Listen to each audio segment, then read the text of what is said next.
Bomb blast हुआ है और उसमें 6 नमाजियों की और करीब 100 लोगों की इंजरी हुई थी। पहले मुंबई एटीएस ने, जिसको इन्वेस्टिगेट कर रहे थे हेमंत करकरे साहब, शहीद हेमंत करकरे, और उसके बाद वो इन्वेस्टिगेशन गया एनआईए के पास। अब इसमें इन्वेस्टिगेशन बहुत गलत हुआ। दूसरी बात यह है कि 17 साल के बाद कोर्ट ने तमाम आरोपियों को एक्विट कर दिया।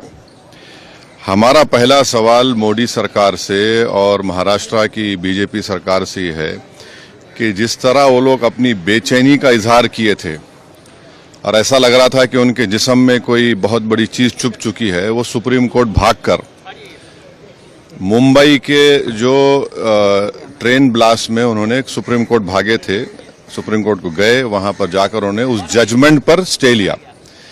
मेरा पहला सवाल यह है कि क्या टेररिज्म के ऊपर इनकी हिपोक्रेसी होगी अगर वो सुप्रीम कोर्ट नहीं जाएंगे? क्या वो सुप्रीम कोर्ट को जाएंगे? दूसरा यह है कि मिलिट्री ग्रेड आरडीएक्स वहां पर इस्तेमाल हुआ, ये एनआईए ने अपनी चार्जशीट में कहा।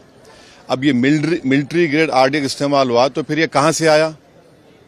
भाई 2006 का बॉम्ब ब्लास्ट मालेगांव का 2 हुए, 2006, 2008। 2006 में आपने मुसलमानों को पकड़कर खूब पीटा, मारा, वो डिस्चार्ज हो गए। किसने किया वो? अब 2008 का ब्लास्ट फिर किसने किया?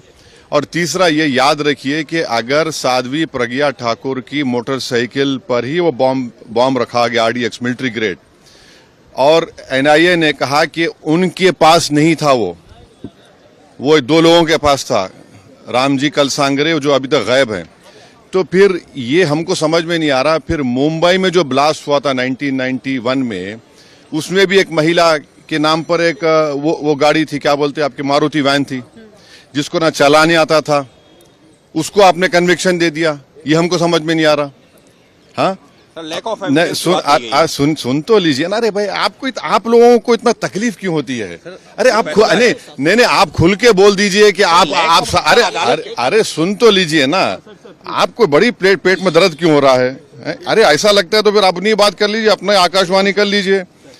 2016 में रोहिणी सालियान ने क्या कहा था? मैंने नहीं कहा कि उन पर प्रेशर डाला गया कि वो सौंप जाए उसके ऊपर। फिर 2017 में चार्जशीट में एनआईए डालती है, साध्वी प्रज्ञा ठाकुर का नाम नहीं था उसमें। तो ये सब जो चीजें हो रही है, इसका अकाउंटेबल कौन है? समझौता ब्लास्ट किसने किया नहीं मालूम, मक्का मस्जिद का ब्लास्ट किसने किया नहीं मालूम, मुंबई ट्रेन ब्लास्ट किसने किया नहीं मालूम, 2006 मालेगांव किसने किया नहीं मालूम, 2008 किसने किया नहीं मालूम। तो फिर कौन है? अगर वाकई में जिन लोगों ने ये किया है वो तो खुले फिर रहे हैं। फिर हम मोटा मोटा सवाल यही कर रहे हैं कि क्या मोदी सरकार, क्या महाराष्ट्र की सरकार सुप्रीम कोर्ट जाकर इस जजमेंट पर स्टे लगाएगी नहीं लगाएगी?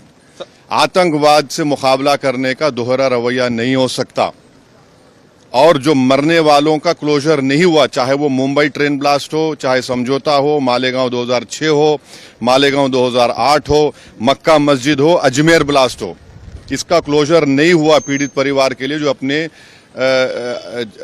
रिश्तेदारों को, अपने लव वंस को खोए हैं। सर, भगवा आतंकवाद के लिए बात कही गई थी, इस केस के लिए कहा गया था भगवा आतंकवाद। इस मामले को चाहेंगे कि महाराष्ट्र की सरकार चुनौती दे सुप्रीम कोर्ट में? एनआईए है, सेंट्रल गवर्नमेंट भी है ना। पापा जी को क्यों भूल जा रहे आप लोग?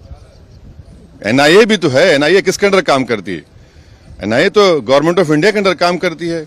रोहिणी सालियान का स्टेटमेंट है, मिलिट्री ग्रेड अगर आरडीएक्स इस्तेमाल हो रहा है तो भाई साहब ये कहां से आया? ये बड़ा सवाल है। सर, भगवा देखिए छोड़िए ना, सुनिए हमारी बात को, आपको एक ही रट लगा हुआ है। नहीं, सुन लीजिए ना, सुन लीजिए एक बात सुनिए। अच्छा, तो इसका मतलब आप हेमंत करकरे को गाली दे रहे हैं? बोलिए खुल के आप लोग, जिसने अपनी जान इस देश के लिए दे दी, बोलिए हेमंत करकरे झूठा था।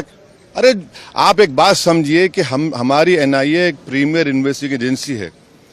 उनका अगर इस तरह का रवैया रहेगा तो इंटरनेशनल लेवल पे क्या असर पड़ेगा, इसको आपको जानना चाहिए। आपको जानना चाहिए in the context of Pulwama also, सब चीज आपको देखना पड़ेगा। लेकिन कल ही गृह मंत्री ने हाउस में साफ साफ कहा है कि कोई भी हिंदू आतंकवादी। हाँ, तो आप कह रहे हैं कि वो सुनकर जजमेंट आया? मैं नहीं कह रहा हूं, आप कह रहे हैं, वही कहना चाह रहे हैं कि आप नहीं आप नहीं अरे छोड़िए ना। महात्मा गांधी को मारने वाला कौन था? चीनी था, है? राजीव गांधी को मारने वाला कौन था? इंदिरा गांधी को कुछ ने मारा? सब छोड़िए ना, आप लोग बहुत हम बोल सकते। ये हम आपको कह रहे हैं कि क्या भारत सरकार, मोदी सरकार, क्या महाराष्ट्र की सरकार, वो जो लोग मरे हैं, चाहे वो ट्रेन ब्लास्ट में हो, आपने चले गए सुप्रीम कोर्ट जाकर रुका दिया आपने, इनका क्या करेंगे? मालेगांव 2006 किसने किया, 2008 किसने किया?